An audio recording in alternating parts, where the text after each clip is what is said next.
la moitié du XVIIIe siècle à Toulouse, en France.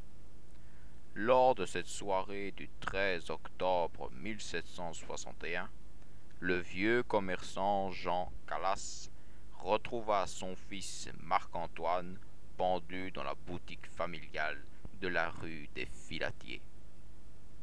Le drame allait entrer chez les Calas. Pour une raison inconnue, le fils aîné de la famille s'était suicidé. Afin qu'il puisse avoir de véritables funérailles religieuses, le père Calas expliqua aux autorités de la ville que son fils fut retrouvé étranglé. Tout aurait pu s'arrêter là si les Calas n'avaient pas été protestants. Dans cette France, fille de l'Église catholique, la rumeur disait que le fils avait voulu se convertir à la religion de Rome, mais que son père s'y était toujours opposé. Il n'en fallut pas plus au magistrat David de Baudrigue pour lancer une enquête sur l'ensemble de la famille Calas et mettre Jean Calas à la question. Torturé, le père Calas avoua d'abord le meurtre de son fils, mais se rétracta par la suite. Sans autre preuve que les premiers aveux de Jean Calas, le Parlement, la Cour de justice de Toulouse, le condamna à mort le 9 mars 1762. Le malheureux subit le supplice de la roue, puis fut brûlé.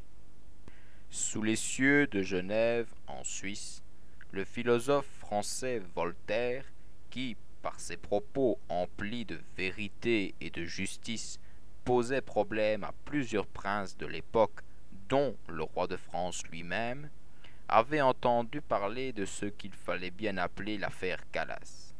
Dans un premier temps, Voltaire partagea l'opinion toulousaine, dont celle du magistrat David de Baudrigue.